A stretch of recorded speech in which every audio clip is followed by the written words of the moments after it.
जय श्री कृष्णा। ओम नमः शिवाय। माघ मास महात्म्य 28वां अध्याय।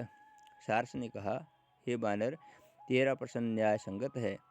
जिस कर्म के कारण मुझे यह कष्टदायी पक्षी योनि प्राप्त हुई है, उस रहस्य को सुन। पूर्व जन्म में तूने सूर्य ग्रहण के समय शौखरी अन्न दान किया और नर्मदा के तट पर बसे ब्राह्मणों को देने के लिए मुझे कहा था। मैंने उसमें से लोभवश बहुत सा अन्न स्वयं खा रख लिया और थोड़ा अन्न ब्राह्मणों में बांट दिया। इस प्रकार उन ब्राह्मणों के अन्न हरण करने के कारण मुझे कालसूत्र नरक भोगना पड़ा। वहाँ रुद्र और पीव के सरोवर में उल्टा होकर यमदूत ने मुझे बहुत समय तक लटकाए रखा। भयानक कौवों और गिद्धों की चोंचों के प्रहार से मुझे क्षत विक्षत किया गया। कीड़े खाने लगे। इस प्रकार भयानक कष्टों को 30,000 वर्ष तक झेलने के कारण मुझे यह पक्षी योनि प्राप्त हुई। जो कष्ट मैंने नरक में भोगे, उसकी कल्पना मात्र से अब भी मैं सिर उठा हूँ। हे देव, कृपा के द्वारा मुझे नरक से छुटकारा मिला और मैं सारस बना। यह योनि मुझे इस कारण भुगतनी पड़ रही है कि मैंने एक बार पूर्व जन्म में ही बहन के घर में कांस्य पात्र चुराकर एक ज्वारी को दे दिया था। यह मेरी मादा और जो समय पर सारसी है, पूर्व जन्म में एक ब्राह्मणी थी। इसने भी कांस्य पात्र की चोरी की थी। इसी कारण इसे सारसी बनना पड़ा है। हे बानर, अब तक मैंने तुमको भूतकाल का सारा वृत्तांत कह सुनाया। अब भविष्य का हाल सुनो। जन्म के बाद यह सारसी और तुम हंस योनि को प्राप्त होंगे।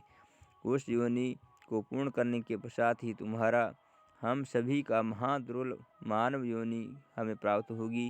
और धर्म और अधर्म का फल सभी जीवों को अपने अपने कर्मों के अनुसार भोगना पड़ता ही है। सभी को बारंबार इस प्रकार के चक्र में पड़ना होता है। केवल विस्मृत योगी वेदज्ञ ही इस कंटक भरे मार्ग को सकुशल पार करने में समर्थ होते हैं, दूसरा कोई नहीं। यह भगवान सदाशिव हर प्राणी के छोटे बड़े पुण्य पाप का विचार करने के उपरांत ही शुभ और अशुभ फल देते हैं। जो बुद्धिमान होते हैं उनको विधाता न्याय को जानकर संतोष करते हैं।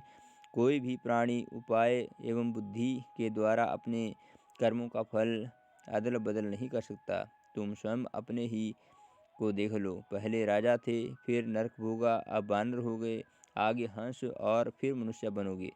शोक करने से कुछ नहीं होता। प्राणी को काल की प्रतीक्षा करनी चाहिए। मैं यह सब ज्ञान होते हुए भी धैर्यपूर्वक प्रभु की माया के वशीभूत होकर सारसी के साथ इस वन में रहता हुआ काल की प्रतीक्षा कर रहा हूँ।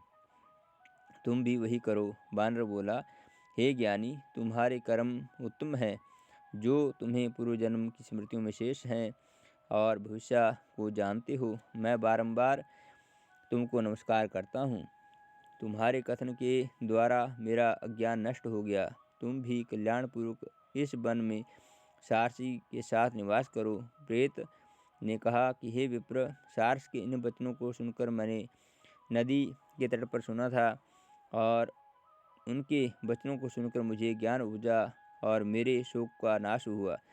श्री गंगा जी के पवित्र जल का आश्चर्यजनक महात्म्य जानकर मैं आपसे उसकी याचना करता हूँ। मैंने इस पर्वत पर श्री गंगा जी के पवित्र जल का आश्चर्यजनक चमत्कार देखा है। मैं जानता हूँ कि इस पवित्र जल के पीने से अवश्य ही इस प्रेत योनि से मुक्ति हो जाऊंगा। ऐसे समय पर परियात्रा उत्पन्न हुए किसी ग्राम योजक ब्राह्मण ने विंध्याचल पर एक अयोग्य पुरुष से यज्ञ करवाया था। फलस्वरूप वह ब्राह्मण राक्षस हुआ। हमारे साथ उस ब्राह्मण ने उस राक्षस योनि में 8 वर्ष व्यतीत किए। उस ब्राह्मण पुत्र ने एक बार अपने पिता की अस्थियां लेकर कनखल क्षेत्र जाकर श्री गंगा जी में विसर्जन किया। उस क्षण उस ब्रह्म राक्षस की मुक्ति हो गई। इस घटना को स्वयं मैंने अपनी आंखों से देखकर मेरी श्रद्धा गंगा जी पर है। हे विप्र, अब आप दया करके मुझे गंगा जल देने की कृपा करें, जिससे मेरी मुक्ति हो।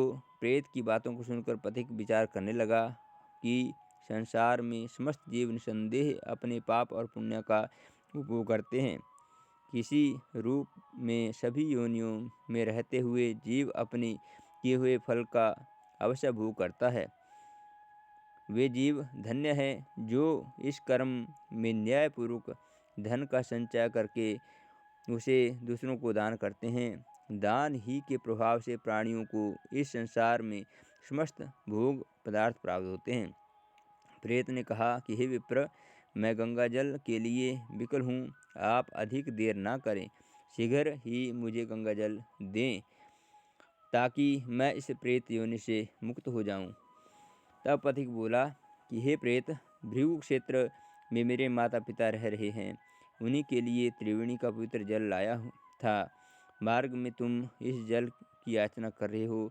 मैं इस धर्म संकट में विचार नहीं कर पा रहा हूँ कि मुझे क्या करना चाहिए, परंतु मैं वेद शास्त्रानुसार यज्ञों का इतना नहीं मानता जितना प्राण रक्षा को मानता हूँ। मैंने विचार किया है कि यह जल तुम्हारी रक्षा के लिए दे दूँ और मेरे माता पिता के लिए और जल ले आऊँगा।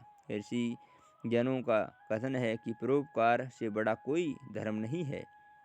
इतना कहकर उस ब्राह्मण ने उस प्रेत को त्रिवेणी का जल दे दिया और प्रेत ने श्रद्धापूर्वक उसका पान किया।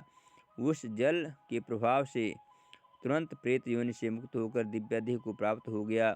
तब उसने कहा, हे पथिक, श्री गंगा जी के महात्म्य का वर्णन कौन कर सकता है। शिव ने गंगा की पवित्रता समझकर उसे अपने मस्तक पर धारण कर रखा है। जो गंगा जी का पान करता है वह मोक्ष को पाता है। गंगा जल के समान कोई नहीं है। हे पंथी, भगवान तुम्हारी आयु दीर्घ करे और तुम सदा धर्म के मार्ग पर तत्पर रहो। हे साधु, तुमने मुझ पर दया करके गंगा जी का पवित्र जल दान करके मुझे उबार दिया है। भगवान सब प्रकार से तुम्हारा मंगल करे। इस प्रकार के वचनों को कहकर दिव्यादेहधारी केरल का ब्राह्मण प्रेत योनि से मुक्त होकर स्वर्ग को चला गया। तब पथिक ब्राह्मण पुनः त्रिवेणी से अपने माता पिता के उपयोग हेतु जल लाने के लिए वापस चल पड़ा।